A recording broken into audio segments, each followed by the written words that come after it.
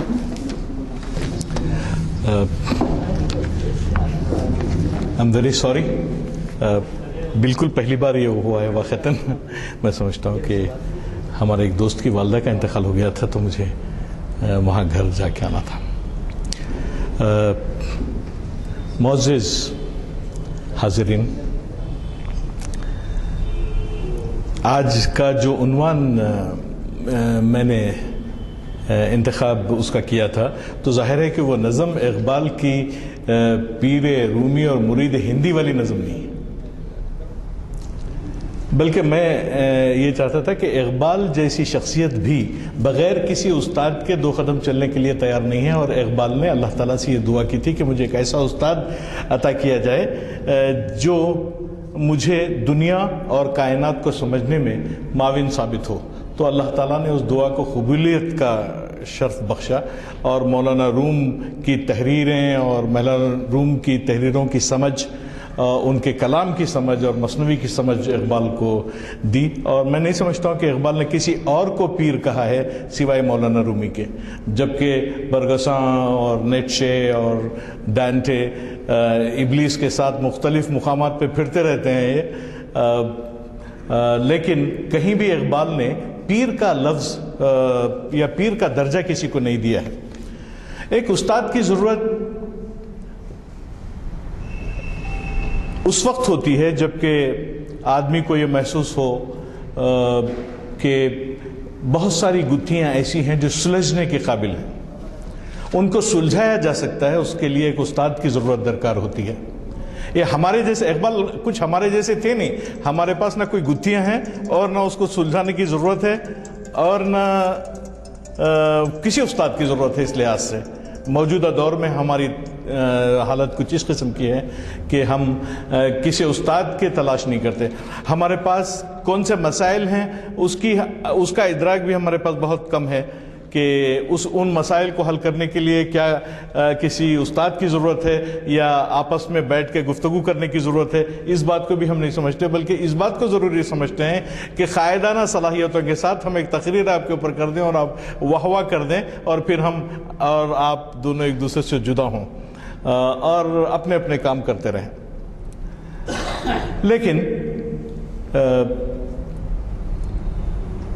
دنیا میں آج تک ایسا نہیں ہوا کہ بغیر مشاورت کے قوموں اور ملتوں کی یا امتوں کی یا نیشنز کی زندگی سدھری ہو۔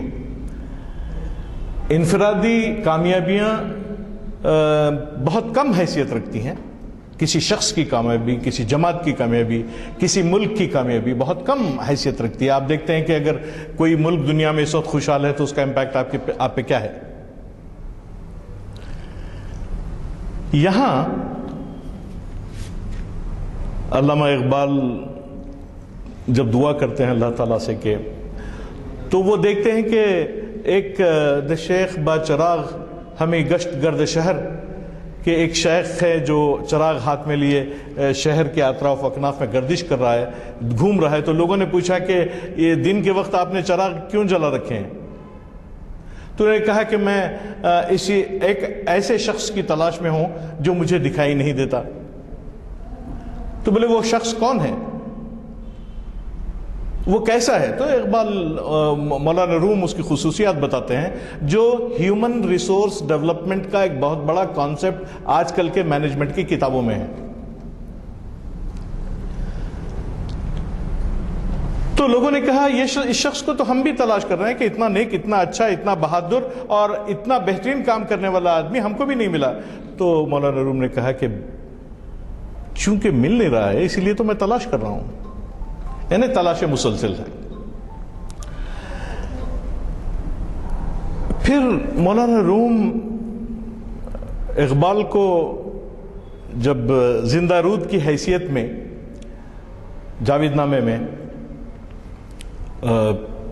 جہاں دوست کے پاس لے جاتے ہیں، وشو متر کے پاس، فرینڈس آف دا ورلڈ کے پاس، تو وہ دیکھ کے پوچھتا ہے کہ یہ کون شخص ہے جس کو تم لے آ رہے ہو، یہ کون ہے لڑکا جو تمہارے ساتھ ہے؟ لگتا ہے کہ اس کی آنکھوں میں زندگی کی تڑپ ہے، یہ کچھ جاننا چاہتا ہے۔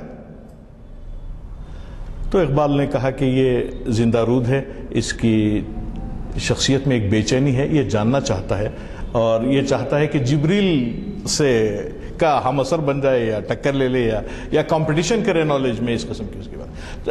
نارملی ایسا ہوتا ہے کہ ادبیات میں، لٹریچر میں بلند ہمت، بلند ارادے ضروری ہوتے ہیں۔ اگر آپ اس کا 75% یا 50% بھی اچیو کر لیں تو آپ ایک بہت خاص اچیومنٹ کے حامل ہوتے ہیں۔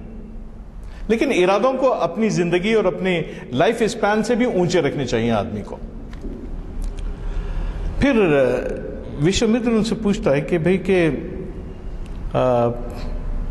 مرگ عقل، اور ایک سوال کرتا ہے مرگ قلب۔ تو اقبال نے وشو متر کو یہ جواب دیا، جہاں دوست کو یہ جواب دیا کہ فکر سے محرومی مرگ عقل کا باعث بنتی ہے اور ذکر کی محرومی مرگ قلب کا باعث بنتی ہے۔ تو یعنی اللہ تعالیٰ نے جو سب سے بہترین خصوصیات دی ہیں ان میں ذکر اور فکر ہیں، جس کی وجہ سے دنیا بدلتی ہے۔ دیکھیں، دنیا کو بدلنے کا جو طریقہ کار اسلام نے مقرر کیا ہے وہ دو ہی طریقوں سے ہے۔ کون سمجھتا تھا کہ جب حضرت the spirit of Islamic culture میں عبد القدوس گنگوئی رحمۃ اللہ علیہ یہ کہتے ہیں کہ بھائی میں اگر اوپر جاتا تو آتے نہیں، حضور نبی کریم صلی اللہ علیہ وسلم تو واپس آ گئے۔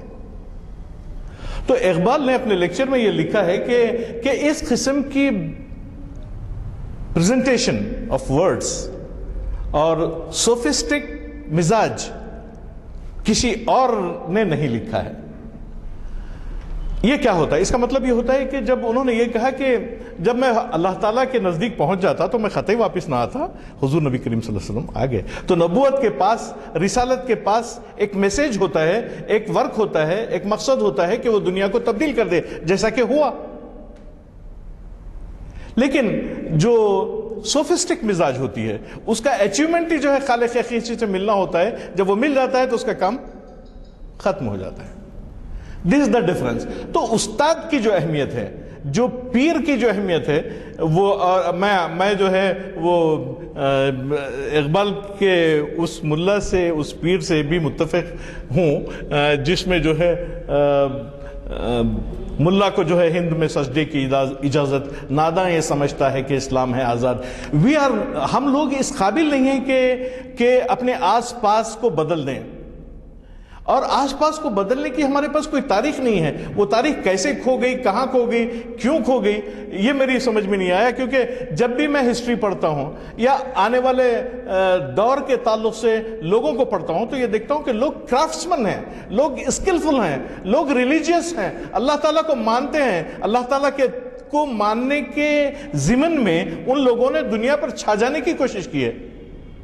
یعنی اللہ تعالیٰ کو بازو رکھے نہیں, بلکہ خالق کائنات نے اشرف المخلوقات بنایا, تمام چیزوں پہ حاوی کیا, اور یہ کہا کہ ان کو استعمال کرو ایک دوسرے کی بھلائی میں. اور صوفی کا کمال یہ ہوتا ہے کہ اس کے کردار سے, اس کی بات چیت سے, اس کی زندگی سے, اس کے اچیومنٹ سے دوسرے آدمی کی زندگی پر کیا اس کا امپیکٹ ہے, وہ ڈیٹرمن کرتا ہے اصل میں کسی صوفی کی خصوصیت اور کوالٹی کو. اگر ہمارا کنٹریبیوشن آپ کے ساتھ نہیں ہے, if we fail to contribute to anybody as a teacher, as a doctor, as a professor, as a lawyer, as a human being, then we are zero.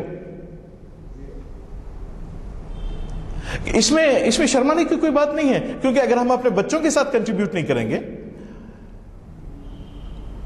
your children are reflection of your personality. What you do, what you think, how you approach to life, وہ جو relation شپ maintain کرتے ہیں وہ آپ کی وجہ سے کرتے ہیں. اور اللہ تعالیٰ نے وراثت کا اور جو انہیریٹنس کا جو سلسلہ بنایا ہے وہ دولت کے لیے ہی نہیں ہے بلکہ بہت ساری چیزوں کے لیے. خیر, تو اب میں یہاں واقعتاً پیر رومی اور مرید ہندی سے متعلق گفتگو آپ کے سامنے پیش کرنا چاہوں گا, کیونکہ we want to achieve something out of a discussion, out of our struggle, out of our knowledge. کوئی ہم کو ایسا کام نہیں کرنا ہے کہ آپ اگر یہ کمیونیکیشن نئی نسل کو نہ ہو سکے, اس کمیونیکیشن کو آپ یعنی کہنے والے اور سننے کے والے کے درمیان بھی اگر کمیونیکیشن نہ ہو پائے تو وہ کمیونیکیشن ٹوٹلی رانگ ہے. It is not communication at all. تو ہم جو باتیں یہاں اقبال کے ضمن میں کرتے ہیں, نارملی ہوتا یہ ہے کہ جیسا کہ ابھی میں نے اقبال کے پورے reconstruction of religious thought in Islam کے پورے لیکچرز انتہائی ڈیفیکلٹ لیکچرز ہیں. اس کے لیے وہ کہیں بھی 10-20 ریفرنسز کے بغیر آپ کو ملتے نہیں ہیں. اقبال آپ کو جو ہے معتزلہ اور اشرائیٹ جہاں ملیں گے ایک لیکچر میں, وہاں جو ہے برگساں اور جو ہے نیٹشے آپ کو ملیں گے, ڈانٹے آپ کو ملے گا. پھر ابلیس کے ساتھ جو گفتگو ہوتی ہے وہ خود بھی یعنی یہاں کنفیوز کرنے کے لیے بہت ساری چیزیں ہیں. اگر علم نہ ہو تو اس کا اثر جو ہے الٹا بھی پڑ سکتا ہے, کیونکہ ابلیس نے یہ کہا کہ میں نے آدم کو سجدہ نہیں کر کے اللہ تعالیٰ کے حکم کی تعمیل کی ہے. کیونکہ جب میں ایاک نعبد اور ایاک نستعین کہتا ہوں تو پھر آدم بیچ میں کدھر سے آ گیا. لیکن چونکہ اقبال چونکہ وہ اللہ تعالیٰ کی اطاعت سے محروم رہا, وہاں سے ابلیس کا فرق شروع ہو جاتا ہے. لیکن وہ جو انٹیلیجنٹ آرگیومنٹ کرتا ہے, تو یہ باتیں تھوڑا سا لائٹ سمجھنے کی ہیں. اور ایگزیکیوشن کا یعنی ہم اپنی پریکٹیکل زندگی میں اس کو کس طرح ایگزیکیوٹ کر سکتے ہیں, اس کے لیے فکر کی ضرورت ہے, اور فکر کے لیے جو ہے عقل کا زندہ رہنا بہت ضروری ہے. اسی طرح آپ کا مقصد جو ہے ذکر کے پیچھے بھی پوشیدہ ہونا چاہیے تاکہ آپ کا قلب گرم رہے, آپ کے قلب کی گرمی آپ کی عقل کو عقل کی محرک بنے, آئل کا کام کرے, اور وہ جو ہے آپ کے قلب کو مضبوط بنانے کا کام کرے, اور پھر آپ دنیا کو بدلنے کے لیے, اپنے آپ کو بدلنے کے لیے, اپنے بچوں کو بدلنے کے لیے کوئی کام کریں. یہاں ایک پہلا سوال مرید ہندی نے یہ کیا ہے کہ چشم بینا سے ہے جاری جوئے خون, علم حاضر سے ہے دیں زارو زبوں. تو ہم مختلف کلاسز میں، مختلف لیکچرز میں ہم یہ بات کرتے رہے ہیں کہ یہ جو افرنگ کے علوم ہیں ان سے بچنے کے لیے ہم کو جو ہے، جیسا کہ وہ از خواب گراں خواب گراں خواب گراں خیز کی والی اقبال کی نظم میں 3 چیزوں کا بیان انہوں نے کیا ہے. ایک تو یہ کہ دلاویزی افرنگ، پھر انہوں نے یہ کہا شیرینی افرنگ، پھر انہوں نے کہا چنگیزی افرنگ. یہ بات اس زمانے میں جتنی صحیح تھی اقبال کے زمانے میں، وہ بات آج بھی صحیح ہے، اور ہم اس کو اپنی آنکھوں سے دیکھ رہے ہیں. آپ ملکوں کی تباہی کو، تہذیبوں کی تباہی کو، تاریخ کی تباہی کو اسی پس منظر میں آپ کو دیکھنا پڑے گا. تو یہاں مرید ہندی از آسکنگ اے کوشچن پیر رومی سے کہ چشم بینا سے ہے جاری جوئے خون، علم حاضر سے ہے دین زارو زبوں. ہم سب بڑے عالم ہیں ضرور، لیکن اس میں دین کی کتنی خدمت ہے؟ اچھا، دین کی خدمت کا بھی مطلب کیا ہے؟ جواب جو مرید ہندی کو ملتا ہے وہ دیکھیے، علم را بر تن زنی مارے بود، علم را بر دل زنی یارے بود. بات بہت سمپل ہے، ڈونٹ کمپلیکیٹ اٹ. اس کو اتنی پیچیدہ انداز میں دیکھنے کی ضرورت نہیں ہے. اگر آپ نے علم اس لیے حاصل کیا ہے کہ اس سے آپ کا تن چلے، تو وہ سانپ بن جاتا ہے آپ کے لیے. اور سانپ کون بنتا ہے؟ ایک تکلیف دہ شخصیت بن کے اوپر سامنے آتی ہے جو معاشرے کو الٹ پلٹ کے رکھ دیتی ہے. علم را بر تن زنی مارے بود، علم را بر دل زنی یارے بود. اسلام جب حضور نبی کریم صلی اللہ علیہ وسلم نے پیش کیا، آپ کسی مقام پہ، کسی مرحلے پہ ہم یہ سوچنے کے قابل نہیں ہیں کہ it is a technology, it is an engineering, it is a philosophy, it's an equality, it's a sociology, it's a psychology. We are not able to talk like this, we are not able to say like this. یعنی علم نسل انسانی کی فلاح بہبود کا کام کرتا ہے. خیر ہم لوگ تو اس دور میں اس مقام تک پہنچے ہی نہیں ہیں، ہم لوگ صرف گفتگو کر رہے ہیں. ٹھیک ہے، وہ ہم لوگ کرتے رہے ہیں، کیونکہ کہاں ہیں جب آپ کے معاشرے میں مسائل سامنے آتے ہیں، مثلا اکنامک ایشوز ہیں، who is there to look after for an advice؟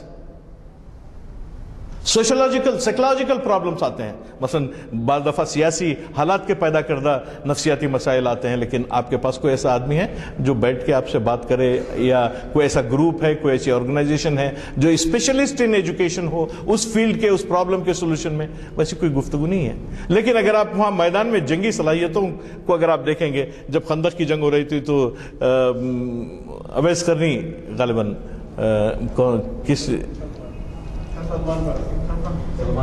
Salman فارسی رضی اللہ تعالیٰ انہوں نے کہا کہ بھئی یہاں آپ خندق بنائیں. تو ریسرچ اینڈ ڈیولپمنٹ کی بڑی اہمیت تھی، اور حضور نبی کریم صلی اللہ علیہ وسلم مشورہ لیتے تھے. ہم what quality we are actually facing. اب ہم یہ ایک پرابلم ہے کہ اقبال استاد کو بول رہے ہیں کہ بھئی دیکھیے کہ چشم بینا سے ہے جاری جوئے خون، علم حاضر سے ہے دین زارو زبوں. پھر ہماری حالت، اے امام عاشقان درد مند، یاد ہے مجھ کو تیرا حرف بلند، خوش مغزو خشک تارو خشک پوست، از کجا می آید این آواز دوست. جس طرف دیکھتا ہوں لاغر منحنی، ایمانی قوت سے آری، جسمانی قوت سے بکھرے ہوئے ایسے لوگ ہیں کہ میں چاروں طرف دیکھتا ہوں کہ مجھے کہاں سے وہ آواز آئے جو میرا دل لبھائے اور مجھے اپنی طرف کھینچے، جو مجھے زندگی کے کاروبار کرنے اور اللہ تعالیٰ کی اطاعت کرنے میں مستعد بنا سکے. وہ کہاں ہیں وہ لوگ؟ کیونکہ جس طرف دیکھتا ہوں خشک مغز و خشک تارو خشک پوست، از کجا آید این آواز دوست. اس دوست کی آواز کہاں سے آئے؟ کیا خبر اس کو کہ ہے یہ راز کیا؟ دوست کیا ہے دوست کی آواز کیا؟ استاد مولانا رومی کا صرف جواب اتنا ہوتا ہے، بر سمائے راست ہر کس چیر نیست. سچائی سننا ہر شخص کے بس کی بات نہیں ہے. تامئے ہر مرغ کے انجیر نیست. ہر پرندہ بالکل اسی طرح انجیر کھا نہیں سکتا جس طرح سچ ہر شخص کو گوارا نہیں ہوتا. ایگزیکٹلی جب ہم یہ بات سنتے ہیں آج کے دور میں، تو سچ یہ ہے کہ ملت اسلامیہ نے ہند اس وقت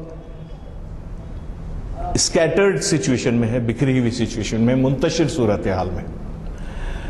اس کو جو چیز آرگنائز کر سکتی ہے وہ ہے ایک دوسرے سے محبت، ایک دوسرے کی ریسپیکٹ، ایک دوسرے کا احترام، ایک دوسرے کے ساتھ کوآپریشن کے کوئی طریقہ کار جو بیٹھ کے سوچ کے اس کو نکالنا پڑے گا. یہاں اب جب میں دیکھتا ہوں کہ جب یہاں یہ اجلاس ختم ہوتا ہے تو ہر شخص اپنے اپنے گھروں کی طرف روانہ ہو جاتا ہے. ہمارے زمانے میں بھائی یہاں بیٹھے ہوئے ہیں، ہمارے دوست احباب ہوتے تھے، ہم ان کے ساتھ بیٹھتے تھے، ان سے بات چیت ہوتی تھی، ان کے ساتھ چائے پی جاتی تھی. آج فرینڈشپ نو ویئر فاؤنڈ، گھروں میں بھی. تو ہم نے ہی اپنی زندگی میں اپنے دور میں 3 ادوار دیکھے ہیں: محنت اور جستجو کے، مروت اور محبت کے، بے مروتی اور سنگ دلی کے. تو یہ بات یہ ہے کہ یہ کہہ رہے ہیں کہ بھئی دیکھو میں تو سچ بولنا کے لیے تیار ہوں، لیکن سچ سننا ہر کس و ناقص کی بات نہیں ہے. بالکل اسی طرح جیسا کہ انجیر کھانا ہر پرندے کی بات نہیں ہے. یہاں پھر مرید ہندی نے کہا کہ پڑھ لیے میں نے علوم شرق و غرب، روح میں باقی ہے اب تک درد و کرب. یعنی وہ علم میرے پاس ہے جس کو دنیا پہ چھا جانے کے لیے استعمال کیا جا سکتا ہے، لیکن میں اس کو چونکہ کمیونیکیٹ نہیں کر سکتا اپنی قوم اور امت محمدی کی طرف، اس لیے میرے دل میں وہ درد و کرب موجود ہے، کیونکہ اس کا پرسنلی آج کے دور میں بہت کم بینیفٹ ہے. تو پیر رومی کہتے ہیں کہ بابا اس میں پریشان ہونے کی کوئی بات نہیں ہے. بات صرف اتنی سی ہے کہ دست ہر ناہل بیمارت کند، کہ تم کو ہر ایک کے پاس جانے کی ضرورت نہیں ہے، تم کو بیک ٹو دا بیسک ہونا چاہیے. ماں کے گود میں جس طریقے کا پیار ملتا ہے وہی سب کچھ ہو سکتا ہے. تو یہاں اس گفتگو کو میں ختم کرتا ہوں آپ کے لیے. آئی ایم ویری سوری کیونکہ میں اس میں تھوڑی سی میں بغیر کچھ پڑھے لکھے آتا نہیں ہوں اصل میں، لیکن مجھے اس کو یہاں ختم کرنا پڑے گا کیونکہ تاخیر میری طرف سے ہوئی تھی. شکریہ. ظالمانہ خطاب کے لیے تبصرے کی کوئی ضرورت نہیں ہے. نہیں